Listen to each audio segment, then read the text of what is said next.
கர்த்தருடைய பரிசுத்தமான நாமத்துக்கு துதிகன மகிமை உண்டாகட்டும். பூரணம் என்கிற தொடர் செய்தியை ஆவியான உதவியோடு நாம் பார்த்து கொண்டு வருகிறோம். இந்த பூரணம் என்கிற தலைப்பில் ரட்சிப்பின் பூரணம் என்கிற ஒரு சப்டைட்டிலில் அநேக சத்தியங்களை நாம் பார்த்து வருகிறோம்.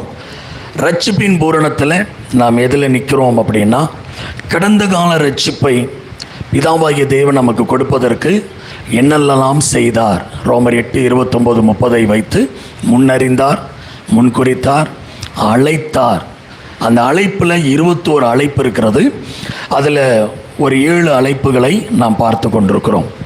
கடந்த வாரம் எத்தனாவது அழைப்பு? 4வது அழைப்பை நாம் பார்க்க ஆரம்பித்தோம். என்ன அழைப்பு? நன்மை செய்து பாடுபடும்படி நம்மை அழைத்தார். 1 பேதுரு 2ஆம் அதிகாரம் 20ஆம் வசனம் 21ஆம் வசனம் வாசிக்க நாம் கேட்கலாம். 1 பேதுரு 2ஆம் அதிகாரம். நீங்கள் குற்றம் செய்து அடிக்கப்படும் போது பொறுமையோடு சகித்தால் அதனால் என்ன கீர்த்தி உண்டு? நீங்கள் நன்மை செய்து பாடுபடும் போது பொறுமையோடு சகித்தால் அதுவே தேவனுக்கு முன்பாக பிரீதியாய் இருக்கும். இதற்காகவே நீங்கள் அழைக்கப்பட்டும் இருக்கிறீர்கள். அப்ப இந்த இடத்துல நம்ம பார்த்தோம், நன்மை செய்து பாடுபடுவதற்காகவே தேவன் நம்மை அழைத்திருக்கிறார். நிறைய பேர் ஆண்டவர் அழைக்கிறார் அப்படின்னா பதவியை கொடுக்க அழைக்கிறார், உயர்வை கொடுக்க அழைக்கிறார், மேன்மையை கொடுக்க அழைக்கிறார். இப்படி தான் நிறைய பேருடைய பிரீச்சிங்கை நம்ம கேட்டிருப்போம். ஆனால் வசனத்தில் பார்க்கும்போது ரொம்ப வித்தியாசம். ஆண்டவருடைய அழைப்பு நாம் நன்மை செய்யணுமா, பாடும் படணுமா? வித்தியாசமாக இருக்குல்ல? நன்மையும் செய்யணுமா, பாடும் படணுமா? இது தேவனுடைய தெய்வீக அழைப்பு. இது யார் வேணான்னு சொல்லவே முடியாது. ஏன்னா இங்கே உட்கார்ந்துருக்கிற எல்லாருமேலும் அந்த அழைப்பு இருக்கிறது. வேணான்னு சொன்னீங்கன்னா ரட்சிப்பே வேணான்னு சொல்கிறீங்கன்னு அர்த்தம். எனக்கு ரட்சிப்பே வேணாம், ஆண்டவரே வேணான்னு சொல்கிறேன். அப்போ இந்த அழைப்பு எதற்குன்னா, அதன்படி நாம் என்ன செய்யணும்? வாழணும். வேறு வழியே இல்லை. ஆனால் இது எதற்காக இப்படிலாம் அப்படின்னு கொஞ்சம் கொஞ்சமாக நம்ம விளங்கிட்டு வரோம். கடந்த வாரம் என்ன பார்த்தோம்? ஏன் நமக்கு பாடுகள் நன்மை செய்யும்போது வருதுன்னு பார்த்தோம். ஞாபகம் இருக்கா? இந்த உலகம் இருளுக்குள்ளே கிடக்கு, நம்மெல்லாம் வெளிச்சத்துக்குள் வந்துட்டதுனால வெளிச்சத்தின் சுபாவமே என்னதான்? நன்மை செய்வது. இருளின் சுபாவம் என்ன? தீமை செய்வது. அப்போ ஒளியில் வந்த நம்ம நன்மை செய்ய செய்ய இருளில் இருக்கிற அவங்களுக்கு குற்ற உணர்ச்சி வரும். நம்மளை பார்க்கும்போதெல்லாம், ஏன்னா நம்மளை போல அவங்களால செய்ய முடியாது. இருளில் இருக்கிறாங்களா, நம்மளை கண்டாலே அவங்க இருதயம் குத்துமா? அந்த குற்ற உணர்ச்சி நிமித்தம்தான் அவங்க நம்மளை அவமானப்படுத்துறது. வேறு ஒன்றும் இல்லை. நம்ம நன்மை செய்கிறது பிடிக்காமல் அந்த குற்ற உணர்ச்சினால் என்ன பண்ணுறாங்க? நீ எதுக்கு இதெல்லாம் வந்து செய்கிறீங்க அப்படின்னு நம்மளை அவமானப்படுத்துறது, நிந்திக்கிறது, இதெல்லாம் நடக்குது அப்படின்னு பார்த்தோம். அடுத்தது நம்ம பார்த்தோம், ஏன் நாம் நன்மை செய்யும்போது பாடுகள் வருதுன்னா, நாம் உலகத்தார் அல்ல. உலகத்தார்னா என்ன செய்வாங்க? கண்டிப்பாக வாழ்க்கையே வேற. இயேசு சொன்னார், நான் உலகத்தான் அல்லாதது போல நீங்களும் உலகத்தார் அல்லவே. அதனால தான் உலகம் நம்மளை என்ன செய்யுது? நன்மை செய்யும்போது பகைக்குது. உங்களை நீங்கள் நன்மை செய்யும்போது யாராவது பகைத்தா 100% நீங்கள் யார் தெரியுமா? உலகத்தான் அல்ல. நீங்கள் யார்? தேவராஜ்யத்துக்கு உரியவர்கள் என்பதை முதல்ல நல்லா புரிந்து கொள்ளுங்கள்.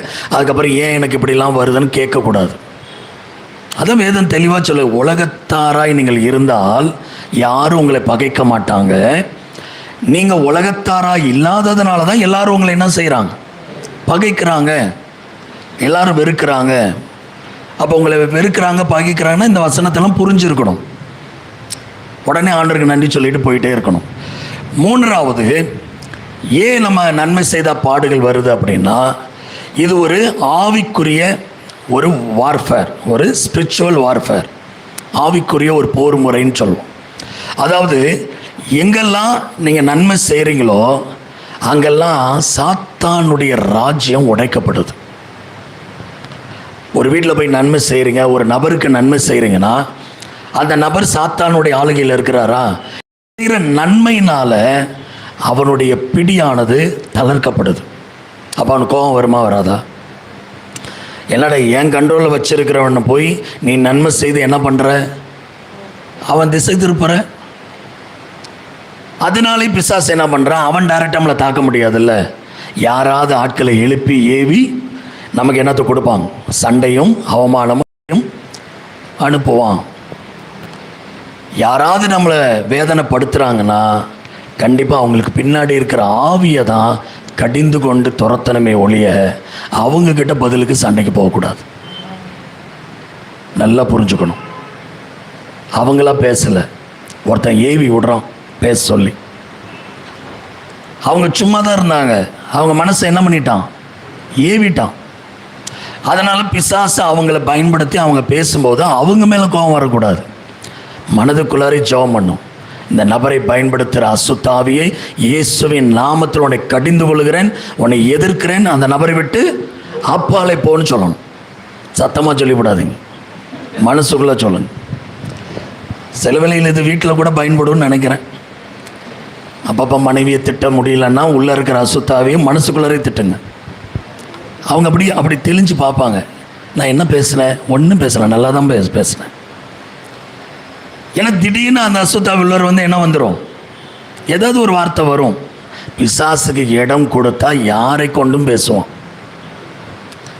அதனால தான் யார் மூலமாக உங்களுக்கு பிரச்சனை, ரட்சிக்கப்பட்டவங்க மூலமாக வந்தால் கூட அவங்கள பகைக்கக்கூடாது, அவங்களுக்கு பின்னாடி வேலை செய்கிற அசுத்தாவியை எதிர்க்கணும்.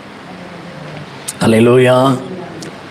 சில நேரம் அவங்க நல்லவங்களாகவே இருப்பாங்க, இவன் என்ன பண்ணி விட்டுருவான், ஏவி விடுவான். இதுக்கு நல்ல ஒரு வசனம் இருக்குது தெரியுமா, எபேசியர் 6ஆம் அதிகாரம் 12ஆம் வசனம். இது நல்லா புரியணும், இதெல்லாம் வாசிங்க, சொல்லுங்க.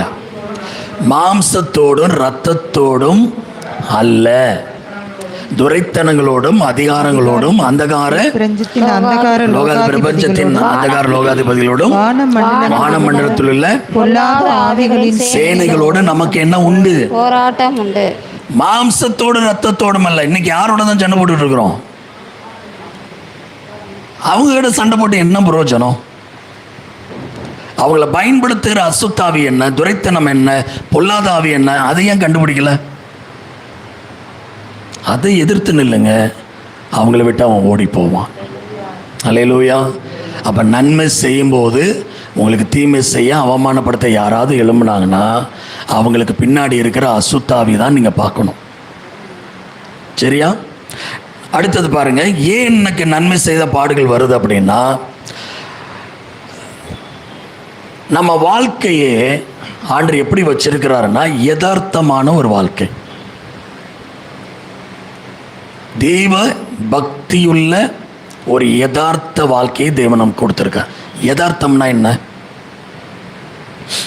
அடிக்கடி வாயில் வருது எல்லார் வாயிலையும், ஆனால் அதுக்கு என்ன அர்த்தம்னு கேட்டால் முழிக்கிறாங்க. சொல்லுங்க, யதார்த்தம்னா என்ன? சந்தோஷமா? எப்படி? எதிர்பார்க்காததா? யதார்த்தமா பேசுறாங்க, யதார்த்தமா நடக்குது, சடனா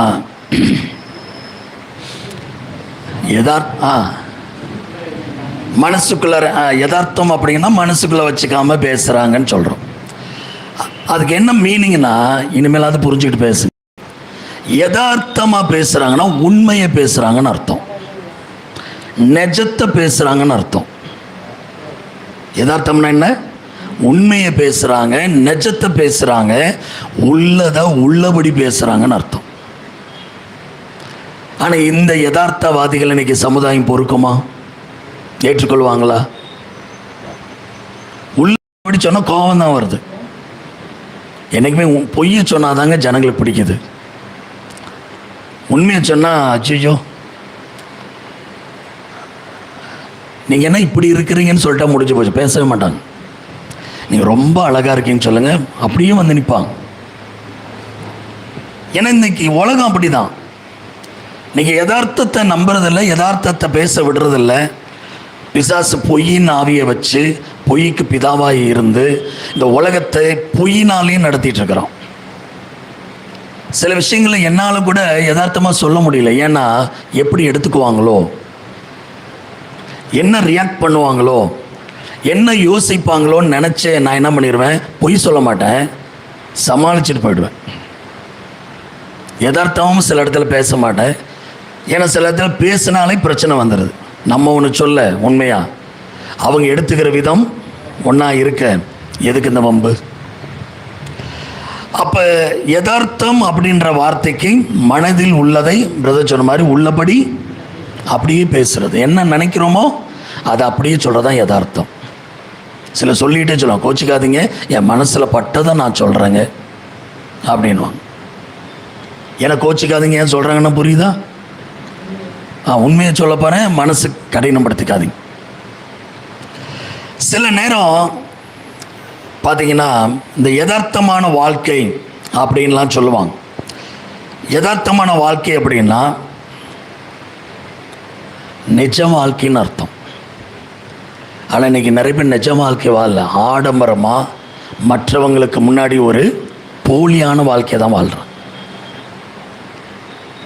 நிறைய பேர் பார்த்தீங்கன்னா அவங்களோட நெருக்கமாக பழகும் போது தான் அந்த யதார்த்தமே தெரியும்.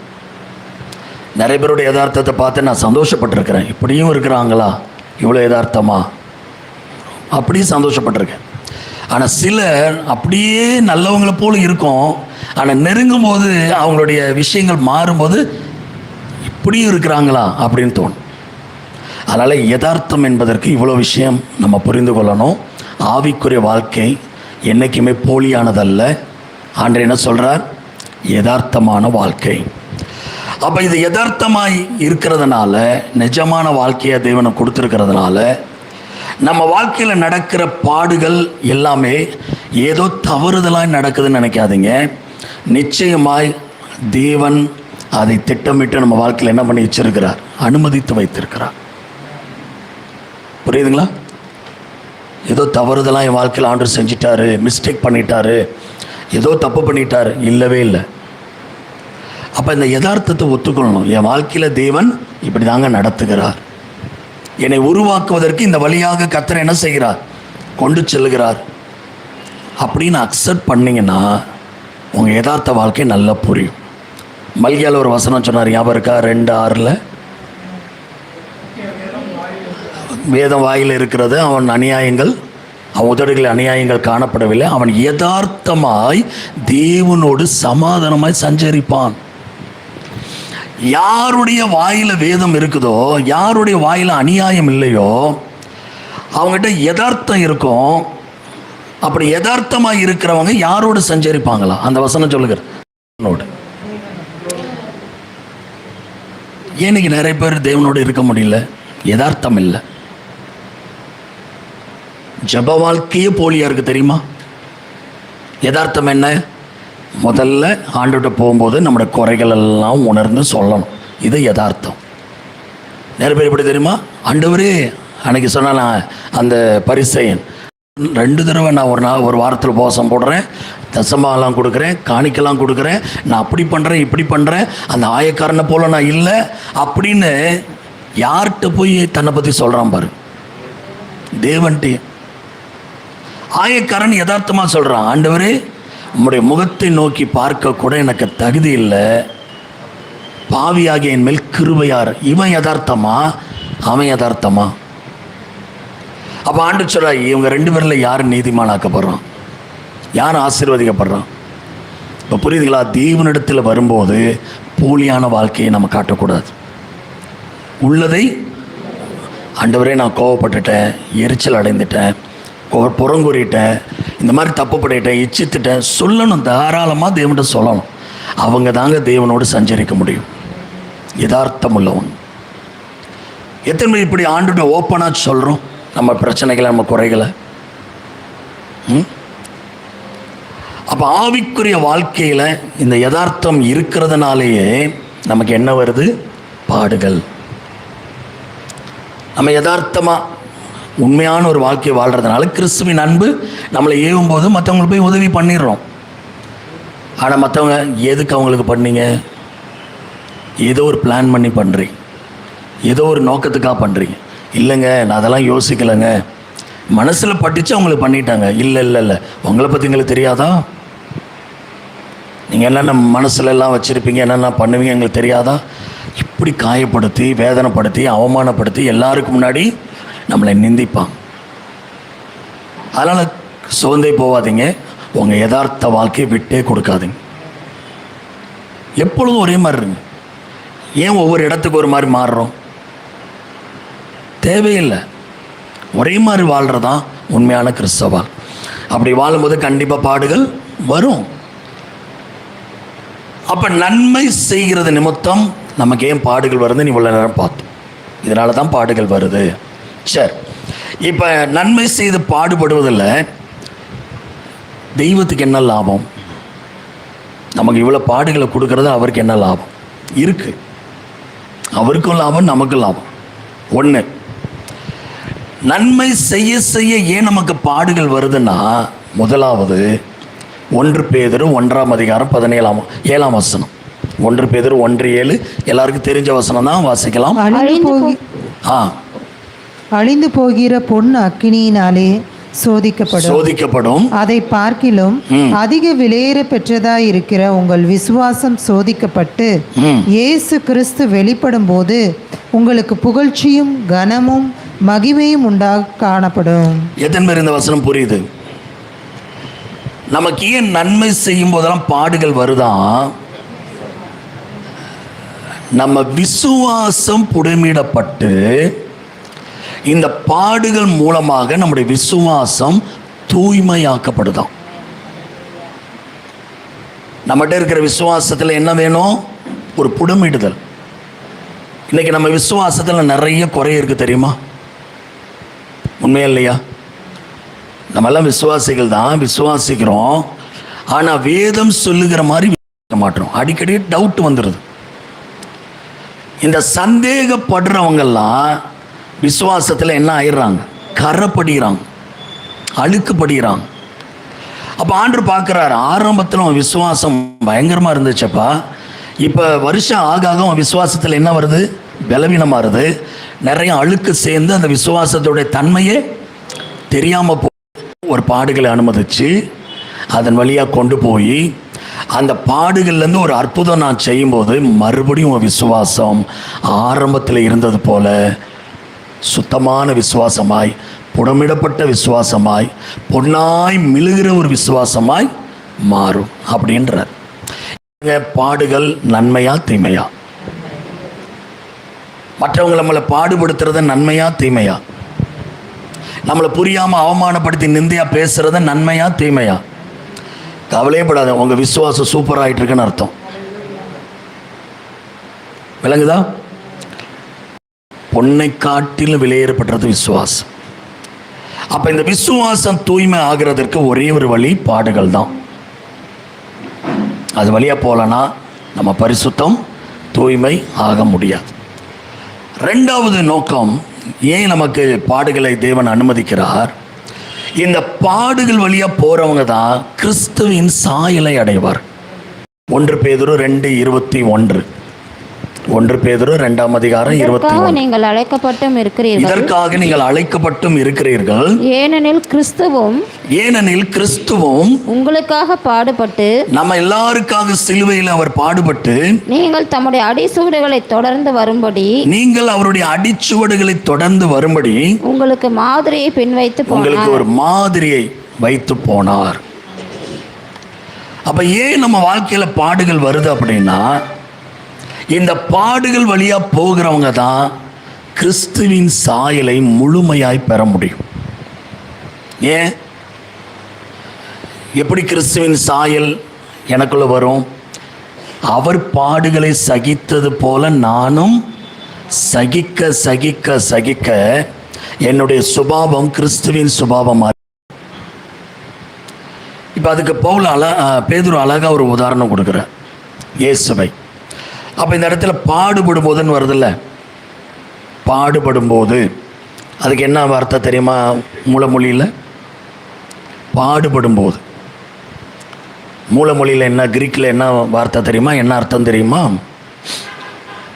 கிரீக்கில் சொல்கிறேன், PASCHO, பாஸ்கோ, பாடுபடுதல். இந்த பாஸ்கோ அப்படின்னா என்ன அர்த்தம்னா அநியாயமாய் துன்புறுத்தப்படுதல்னு அர்த்தம். அப்போ இயேசு பாடுபடலை, அநியாயமாய் துன்புறுத்தப்பட்டார் அல்லது அநியாயமாய் வேதனைப்படுத்தப்பட்டார். இந்த வார்த்தைக்கு அதான் அர்த்தம். அதாவது சில சொல்லுவாங்கள்ல, நான் ஏதாவது தப்பு பண்ணால் என்னை அடிங்க, ஏதாவது திட்டுங்க, அது கூட எனக்கு ஒன்றும் தெரியாது, ஒன்றும் வலிக்காது, ஏன்னா நான் தப்பு பண்ணிட்டேன், அதுக்காக திட்டுறீங்க, அடிக்கிறேன். நான் எதுவுமே பண்ணலையே, எதுக்காக இப்படி திட்டுறீங்க? அதை தான் நம்மளால் ஏற்றுக்கொள்ளவே முடியாது, தெரியுமா? நான் எதுவுமே பண்ணலை, எதுக்காக என்கிட்ட சண்டைக்கு வரீங்க? ஆனால் அந்த நேரத்திலும் இயேசு வாயை மூடிக்கொண்டு, வாயை திறவாமல் அதையும் சகித்தார். அதுதான் பாடுபடுதல்னு அர்த்தம். அல்லேலூயா. நம்மளால் முடியுதா? நம்மளால் முடியுதா? இயேசுவை போல பாடுபட முடியுதா? பொறுத்து பொறுத்து பார்ப்பாங்க, அப்புறம் பொங்கி எழுந்துருவாங்க. பொங்கி எழுந்துட்டா அவங்க வாயை மூடவே முடியாது, பேசிக்கிட்டே இருப்பாங்க, நாள் கணக்காக பேசுவாங்க. அதனால் தயவு செய்து அந்த மாதிரி நேரங்களில் இந்த வசனத்தை நினைவு கூறுங்க. இல்லையா, இப்போவே போய் நைட்டு இல்லை நாளைக்கு காலையில் இந்த வசனத்தை பிரிண்ட் அவுட் எடுத்து முக்கியமான இடத்துல ஒட்ட வச்சு டெய்லி அந்த வசனத்தில் கையை வச்சு, அநியாயமாய் நான் பாடுபடும்போது சகிக்கணும் ஆண்டவரே, அநியாயமாய் யாரால் திட்டினாங்கன்னா நான் சகித்து பொறுமையாக இருக்கணும் ஆண்டவரே, எனக்கு கிருபை தாங்கன்னு ப்ராக்டிக்கலாக கையை வச்சு நீங்கள் செபிக்கலைன்னா மாறவே மாட்டீங்க. ஏன்னா அவர் சொன்னார்ல, ராதாகிருஷ்ணனை கேட்டுட்டு இந்த காலை விட்டுட்டு போயிடுவான். கண்டிப்பாக வீட்டுக்கு போகிறதுக்குள்ள அந்த வசனம் மறந்துடும். ஏதாவது கதை சொன்னா ஞாபகத்துக்கு வரும், சாட்சி சொல்லியிருந்தால் ஞாபகத்துக்கு வரும், ஏதாவது சிரிப்பு காட்டியிருந்தோம்னா அது ஞாபகத்துக்கு வரும், வசனம் மட்டும் வராது. அதில் இந்த மாதிரி வசனம் ஐயோ திரும்ப ஞாபகத்துக்கு கொண்டு வரவே நமக்கு பிடிக்காது. அதனால தான் வளர்ச்சி இல்லை. எதுவுமே புரியுது? அதனால தான் வளர்ச்சி இல்லை. இன்னொரு அழைப்பு எடுப்பேன் நான், அதில் புட்டு புட்டு வைக்கிறேன், நமக்கு ஏன் பிரச்சனைகள் வெளியே போனால் வருதுன்னு. 7வது அழைப்பில் பார்ப்போம். அதில் இன்னும் டீப்பாக சில விஷயங்களை சொல்லித்தரேன். ஏன் நமக்கு அப்படி வருது, நம்ம யார் எதனால் வருது அப்படின்னு அதில் பார்ப்போம். அப்போ இயேசுவின் சுபாவம் நமக்குள்ளே வரணும் அப்படின்னா முதல்ல அவர் எப்படி பாடுபட்டார்னு என்ன பண்ணுமா புரிந்து கொள்ளணும். இதற்காகவே நீங்கள் அழைக்கப்பட்டும் இருக்கிறீர்கள் சொல்கிறார்ல. எதற்காக எதற்காக எதற்காக நன்மை செய்து பாடுபடணும் தான். இன்னொரு வார்த்தை வருது பாருங்க, அவருடைய அடிச்சுவடுகளில் நடக்கும்படி. நம்ம எப்படி நடக்கணுமா? கிறிஸ்துவ உங்களுக்காக பாடுபட்டு நீங்கள் தம்முடைய அடிச்சுவடுகளை தொடரும்படி உங்களுக்கு மாதிரியை வைத்து போனார். அப்போ நம்ம எதுக்கு அழைக்கப்பட்டிருக்கிறோமா? நன்மை செய்து பாடுபடதான். ஆனால் எதில் நடந்து பாடுபடணுமா? அவருடைய அடிச்சுவடுகளிலே நடந்து. இந்த அடிச்சுவடுன்னா என்ன தெரியுமா? அதுக்கு கிரீக்கில் பார்த்தீங்கன்னா ஹிப்போக்ராமோஸ் அப்படின்ற வேர்டு வருது கிரீக்கில், மூலமொழி ஹிப்போக்ரோமோஸ். ஹிப்போக்ரோமோஸ் அப்படின்னா என்ன அர்த்தம்னா இங்கிலீஷில் ட்ரேஸ்ன்னு அர்த்தம். ட்ரேஸ்னால் புரியுதா? அந்த காலத்தில் ஸ்லேட்டில் பிள்ளைகளுக்கு எல்கேஜி அந்த பேபி கிளாஸில் ஆனா அப்படின்னு டீச்சர் எழுதி கொடுத்துருவான். இதோட வேலை என்ன? உட்காந்து அது மேலேயே என்ன பண்ணணும்? எழுதணும் எழுதணும் எழுதணும். அதான் ட்ரேஸ். ஏ அப்படின்னு எழுதிடுவாங்க போர்டில். பிள்ளைங்க என்ன பண்ணணும்? அது மேலேயே எழுதணும். அதே வார்த்தை தான் இயேசுவோட அடிச்சுவடுக்கு. நமக்கு முன்பாக அவர் ஒரு சுவடை, ஒரு ட்ரேஸை வச்சுட்டு போயிட்டாராம். நம்ம ஒவ்வொரு ஸ்டெப்பும் எதில் வச்சு தான் நடக்கணுமா? அவர் வைத்து போயிருக்கிற அந்த ட்ரேஸில் தான் கால் வைக்கணுமா. இதுக்காகவே அழைக்கப்படுறோம். நம்ம எப்படி? நாங்கள் பைபாஸ் பண்ணி போயிடுவோம், குறுக்கு வழியில் போயிடுவோம். எங்களுக்கெல்லாம் வழியே தெரியாதா? வேறு வழியில் அப்படி தாண்டி ஆண்டவருடைய பாதச்சுவடு எங்கே இருக்குதோ அப்படி தாண்டி நாங்கள் ஒரு பாதச்சுவடு வைத்து போவோம். இதில் தான் கிறிஸ்தவங்களாகவே இல்லை. யார் ஒரிஜினல் கிறிஸ்தவங்க தெரியுமா? அவர் நடந்தபடியே தானும் நடக்க வேண்டும். 1 John இருக்கு. அவர் நடந்தபடியே யார் நடக்கிறாங்களோ அவங்க தாங்க உண்மையான கிறிஸ்தவம். அப்போ ஆண்டவர் நம்ம தவறி நடந்துடக்கூடாது என்பதற்காக நமக்கு ஒரு அடிச்சோட என்ன பண்ணியிருக்கிறார்? வைத்து போயிருக்கிறார். எத்தனை பேர் டெய்லி அவருடைய அடிச்சோட கண்டுபிடிச்சி கால் வச்சு நடக்கிறீங்க? எங்கே பாஸ்டருக்கு நான் அடிச்சோட தேடுவது? அதாங்க வசனம், வேற ஒன்றும் இல்லை. அடிச்சோடு என்பது அவர் கொடுக்குற வார்த்தை. அதான் பார்த்தோம் யாக்கோபில், திருவசனத்தை கேட்கிறவர்களாய் மாத்திரமல்ல அதன்படியே நடக்கிறவர்களாய் அதன்படியே செய்கிறவர்களாய் இருங்கள். அப்போ தான் உங்களை நீங்கள் வஞ்சிக்க மாட்டீங்க, உங்களை ஏமாற்றிக்க மாட்டீங்க. அப்போ பாடுகள் வரும்போதெல்லாம் யார் வைத்த சுவடில் தான் நடக்க தெரியணும். நமக்கு இயேசு நடந்த சுவடில் தான் நடக்கும். அப்போ தான் நீங்கள் ஜெயிக்க முடியும். நிறைய பேருக்கு அந்த நேரத்தில் தான் ஏதாவது தெரியாதனமாக நாங்கள் போயிட்டோன்னு வச்சுக்கோங்களேன். விசுவாசிகள் சில வீடுகளுக்கு பிரச்சனை இருக்கிற நேரத்தில் போயிட்டோன்னு வச்சுக்கோங்களேன், எங்களையும் தூக்கி சிலுவையில் அரைஞ்சிருவாங்க. அப்படிப்பட்ட ஆட்கள்லாம் இருக்கிறாங்க. இல்லை சிஸ்டர், இல்லை பிரதர், இந்த வசனம் வாய் முடுங்க பாஸ்டர், எதுக்கு எடுத்தாலும் வசனம் வசனத்தை சொல்லிட்டா எல்லாம் சரியாயிடுமா? இப்படியே கேட்டவங்க இருக்கிறாங்க என்கிட்ட. வாயை மூடுங்க, வசனத்தை சொல்லாதீங்க. இல்லை பிரதர் ஜெபம் பண்ணால் சரியா? அதெல்லாம் எங்களுக்கு தெரியும் பாஸ்டர், ஜெபம் பண்ணால் எல்லாம் சரியாயிடுமா? அப்போ இவங்க யார்? என்ன கிறிஸ்தவங்க? ஊழியக்காரர் மதிக்கலை, ஊழியக்காரர் மூலமாக கர்த்தர் கொடுக்குற வார்த்தையை மதிக்கலை, ஆவியானவர் கொடுக்குற அந்த கடிந்து கொள்ளுதலை கேட்கலை. அப்போ எப்படி அவங்க ஆண்டவருடைய அடிச்சோடல நடப்பாங்க? தன்னிச்சையாக நடக்கிறவன், பிரிந்து போகிறவன், தன் சுய இச்சையும்படி செய்ய பார்க்குறான், சடுதியில் நாசமடைவான். அவருடைய அடிச்சோடல நடந்தீங்கன்னா அந்த அடிச்சோடு எங்கே கிட்ட போய் சேர்க்குது? பரலோகம். அவர் நடந்தபடியே நாமும் நடந்தா நிச்சயமாக பரலோகம்.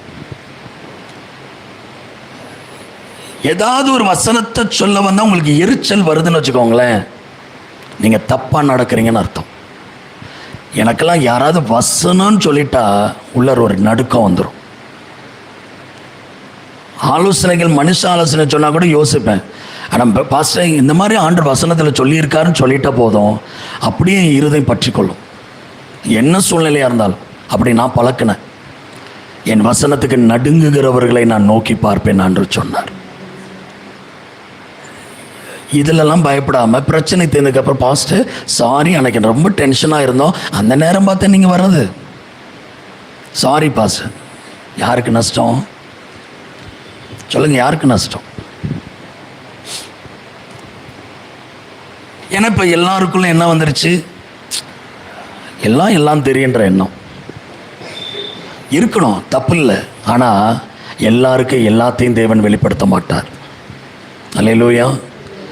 ஊழியக்காரங்களை ஏன் மதிக்கணும் அப்படின்னா, நாங்கள் ஆவியானோர் மூலம் நடத்தப்பட்டு கர்த்தர் சொல்கிற வார்த்தைகளை சொல்கிறோம். எனக்கு மரியாதை கொடு, எனக்குள்ளே இருக்கிற ஆவியானவர் கொடுக்கலாமே. அப்படி மதிக்கிறவங்கள ஆவியானவரும் மதிப்பார். ஒரு இடத்துல இருக்கிற வசனம் அவர் கூட சொன்னார், பேசுகிறது நீங்கள் அல்ல, உங்களில் இருக்கிற ஆவியானவர் பேசுகிறார்.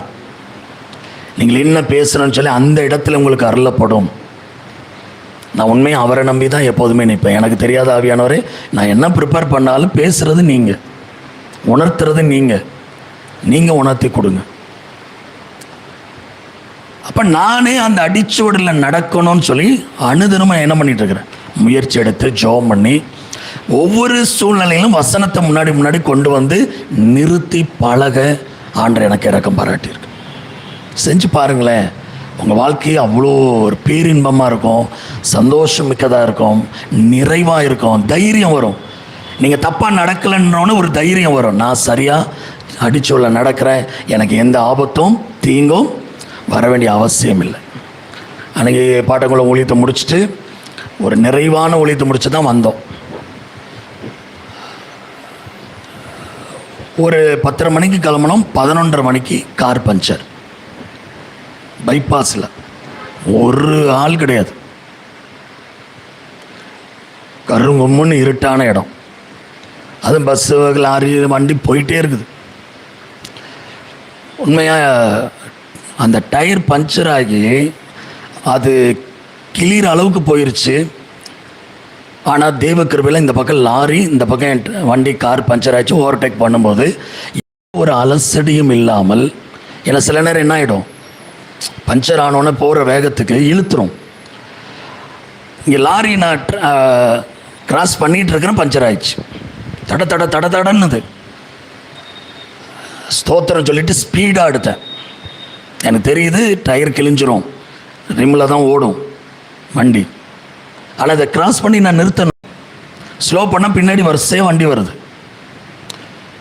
கத்தன் மேல் பாரத்தை வச்சுட்டு வேகமாக ஆக்சிலேட்டர் கொடுத்து லெஃப்டே போய் நிறுத்தி பார்த்தா டயர் அவ்வளோ மோசமாயிடுச்சு.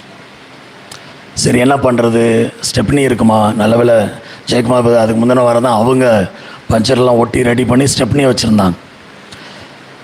கால் வேறு வலி, எப்படி கலட்டி மாட்டுறது? ஜூடாவுக்கு அது ஒரு ட்ரைனிங். ஏற்கனவே பஞ்சர் ஓட்டுறதுக்கு அவர் ட்ரைனிங் எடுத்துட்டார். டயரை கழட்டி மாட்ட கரெக்டாக ஜூடாவும் நானும் சேர்ந்து டயரை மாட்டி வந்தோம். எதுக்கு சொல்கிறேன்னா, போராட்டம் பிரச்சனை எப்போ எந்த ரூபத்தில் வரும்னு யாருக்கும் தெரியாது. எல்லாமே ஸ்மூத்தாக இருக்கணுன்றது வாழ்க்கை இல்லை. எப்போ வேணாலும் எது வேணாலும் நடக்கலாம். ஆனால் மனநிலை கர்த்தரோடு இருக்கணும். நான் என்ன ஜெபம் பண்ண, கர்த்தாவே இந்த சூழ்நிலையில் நீ என் கூட இருக்கிறீர், இந்த சூழ்நிலையில் நான் கடந்து வருவேன், எங்கள் சோபத்திரமாக கொண்டு போய் சேர்ப்பீங்க, அதற்காக ஸ்தோத்திரம். இருந்தாலும் அந்த டயர் மேலே ஒரு அது எப்படின்னு தெரியல, தாங்குமா இவ்வளோ தூரம் அப்படின்னு. ஆனால் தேவன் கிருபையாக கொண்டு வந்துட்டார், எந்த ஒரு பாதிப்பும் இல்லை. இதுக்கு முன்னாடி தான் அதே பாட்டங்குள்ள ஊழியத்தை முடிச்சுட்டு வரும்போது தான் அலையெல்லாம் வந்தப்போ அதே காரு தீப்பிடிச்சி எரிஞ்சு இன்ஜினில் பெரிய தீமையிலேருந்து ஆபத்துலேருந்து கத்தர் காத்தார். அவ்வளோ பெரிய ஆக்சிடெண்ட் அது. அப்போ பிசாசுக்கு நம்மளை சில நேரம் தொட முடியலாம். அவன் எது மேலே தான் கையை வைக்கிறான்? வாகனங்கள் மேலே தான். புரியுதுங்களா? ஆனாலும் கத்தர் கூட இருக்கும்போது எல்லா தீமைகளுக்கும் விலக்கி காப்பார், ஆண்டவர் நடத்துவார். அப்போ அந்த அடிச்சுவடுகளை எந்த சூழ்நிலையிலும் நடக்கிறதற்கு நமக்கு என்ன வேணும் தெரியுமா? அதானே காலையில் சொன்னேன், மன ரம்யம். போதும் என்கிற மனம். என்ன போதும்? இயேசு போதும். நம்ம இருதயத்தில் என்ன ஓடணுமா? பணம் போதும், சொத்து போதும், பதவி போதும், அதெல்லாம் ஓடக்கூடாது. இயேசு மாத்திரம் எனக்கு போதும். இது யாருடைய இருதயத்தில் ஓடுதோ? ஏன்னா பவுல்கிட்ட சொன்னார். பவுல் கேட்குறார், ஆண்டவரே இப்படி நான் பலவீனமாக இருக்கிறேன், ஒரு முள் என்னை குத்திக்கிட்டே இருக்குது, எனக்கு ஏதாவது பண்ணுங்க. ஆண்டவர் தெளிவாக சொன்னார், என் கிருபை உனக்கு போதும்னார். அவரே சொல்கிறார், போதும், என் கிருபை உனக்கு போதும். அதுக்கு என்ன அர்த்தம் தெரியுமா? நான் உன் கூட இருக்கிறேன்ல, அது போதும்ன்றார். நான் உன் கூட இருக்கலாம், அது போதும். உன் பலவீனம் என்ன வந்தாலும் என் பலன் உனக்கு பரிபூர்ணமாக கிடைக்கும். இப்போ சொல்லுங்க, எந்த சூழ்நிலையும் இயேசு நம்மோடு இருக்கிறாரா இல்லையா? போதுமா இல்லையா? அவர் சொல்லுங்க. அவர் போதுமானவராக இருக்கிற வரைக்கும் நமக்கு எந்த குறையும் வராது. திருப்தியாக நடத்துவார், நல்லா நடத்துவார். ஆனால் நம்ம இதில் நடக்கணும், அடிச்சு உடலையே நடக்கணும். அப்போ தான் பாதுகாப்பு, அப்போ தான் நன்மை எல்லாமே கிடைக்கும்.